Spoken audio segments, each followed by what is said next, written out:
it's John F. Gately, and welcome back to the channel. Today I wanted to talk to you about the train derailment out in Ohio and whether or not there's a conspiracy to keep it out of the national news, because I don't know if you've noticed, but there hasn't been as much national news coverage as there could have been. So if you're not up to date, this train derailment and the subsequent purposeful explosion of the chemical, it's just absolutely awful. And we're talking about a story that could threaten the drinking water for potentially millions of people, and chemicals in the air. It's just really bad. Fish dying in streams. It's just awful. It's an awful, awful story. And up until now, there's definitely a significant lack of national media coverage on this story, considering how impactful it might be.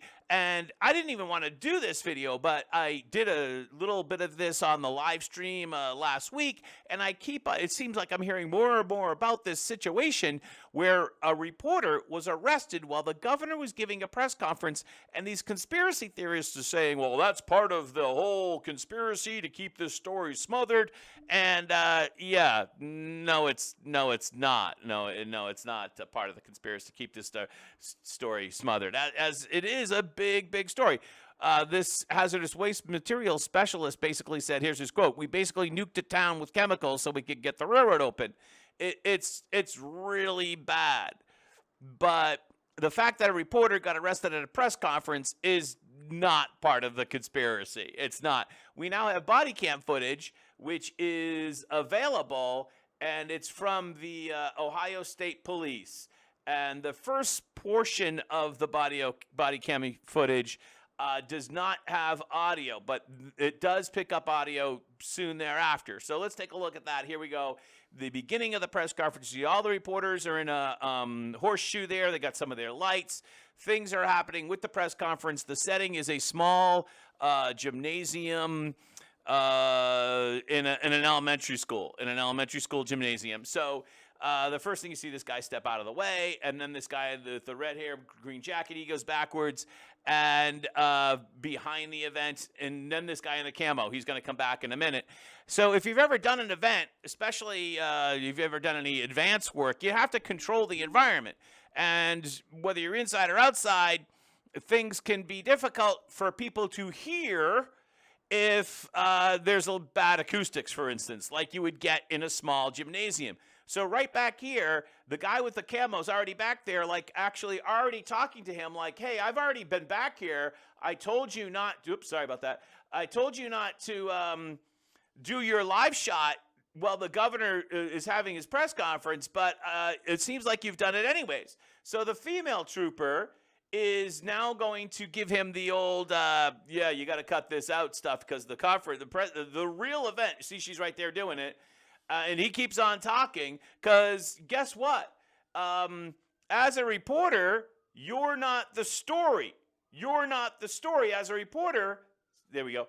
As a reporter, you're not the story. The governor, he's not announcing some type of grant for a playground. He's keeping people up to date on a public safety, environmental, big story. This is not beanbag, this particular event, right? This is a real story ongoing. He's got a job to do. So let's go back to the video. The audio will pick up soon. So here the camo guy is still there. He's pointing at him. He's causing a little bit of a scene. The camo guy is a little hot. You can tell now the live shot's over. You would think that everything would be done now. Everybody, but no, the camo guy is back, and he actually pushes the reporter. So in most of these situations, there's at least two people here in this situation who did something that they shouldn't have done. Number one, the camo guy. The audio is going to kick in just a second. Here we go. Yes, you want me to file charges on you right now? Now, Evan Lambert, I don't know if you just heard him there from News Nation. He said, I want to file charges against the guy in the camo. I believe is in the Ohio National Guard. Someone correct me on that. I am allowed to be here. I am allowed to be here. Listen to the entitlement in Evan Lambert's voice. But he is right. He is allowed to be there. But that does not mean that he has the right to acoustically step on top of the governor's press conference.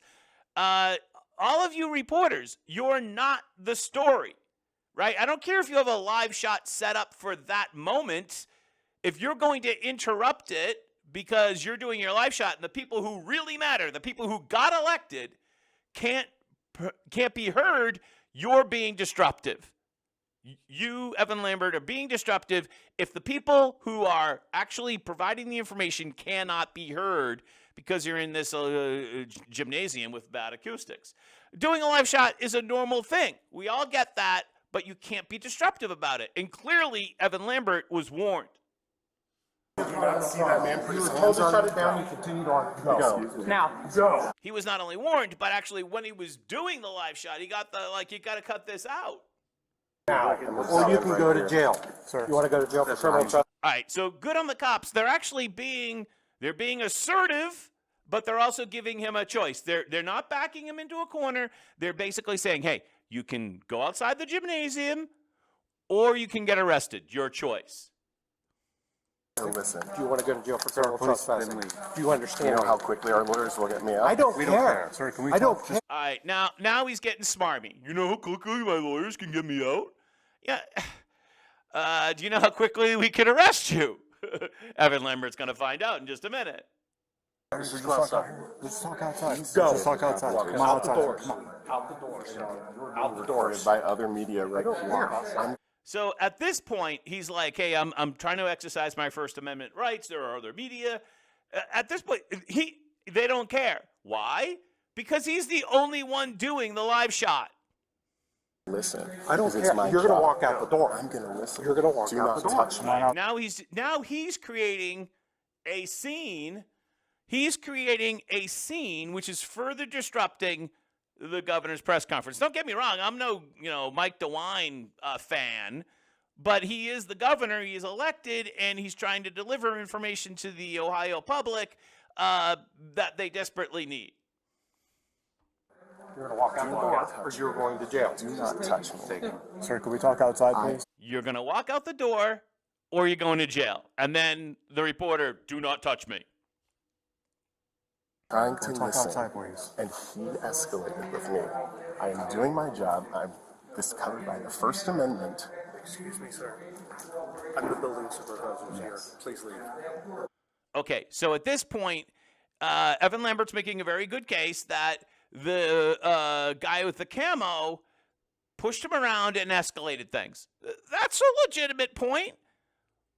And we got that caught on video. That's a legitimate point. The guy in the camo, the National Guard guy, he seems to be way out of line.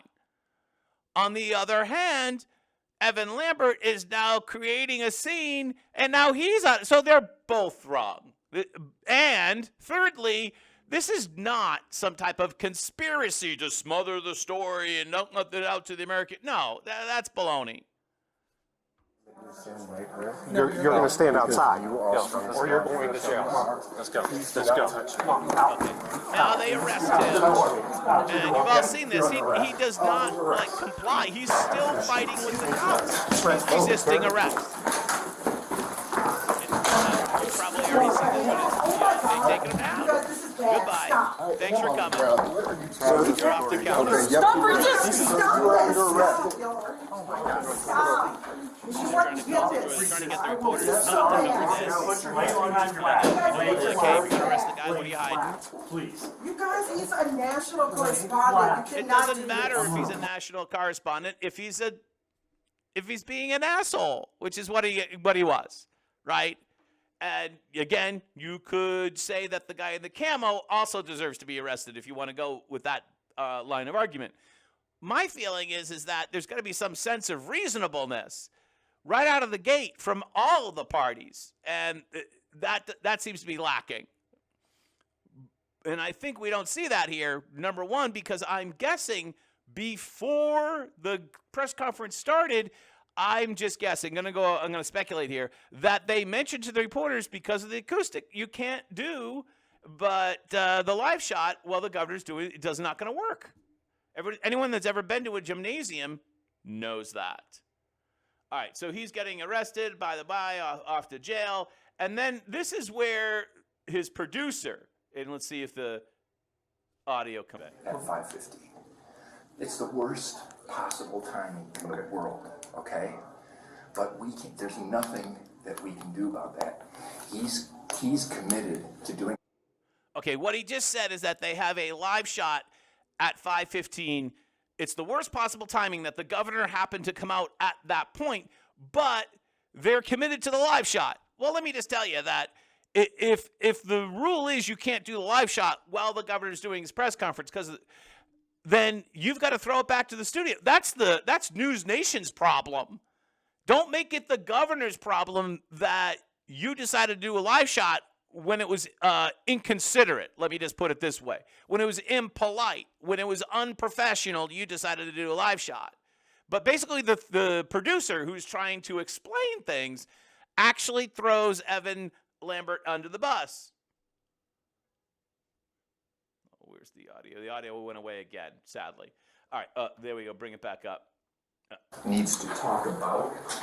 Okay, but let me stop you. Yeah, but what I'm saying. Let me Please, go ahead. Let me stop you. I'm just The really reason why, upset. I understand that. The reason why he is where he is, he was told to leave. He refused to leave. Okay. Then the building superintendent comes over and says, I don't want you here. Okay.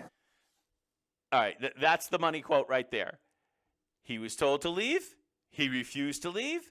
The building superintendent, who oversees the grounds, who's like in charge of who's there, said, we want you to leave. He refused to leave then. And so, like, it's almost as if Evan Lambert gave the cops no choice. He still refused to leave. I didn't So now witness he's it. arrested. I didn't witness any of That's his own fault he's arrested. All he had to do was pipe up. I didn't. And he just kept on arguing with All us. I'm telling you is, from the television standpoint of what I understand what it's you're just- trying to do. it's I understand television. you guys haven't. Who cares what the television is, right? I know the television's there to cover it, but you could move 20 feet outside of the building and do your stand up there.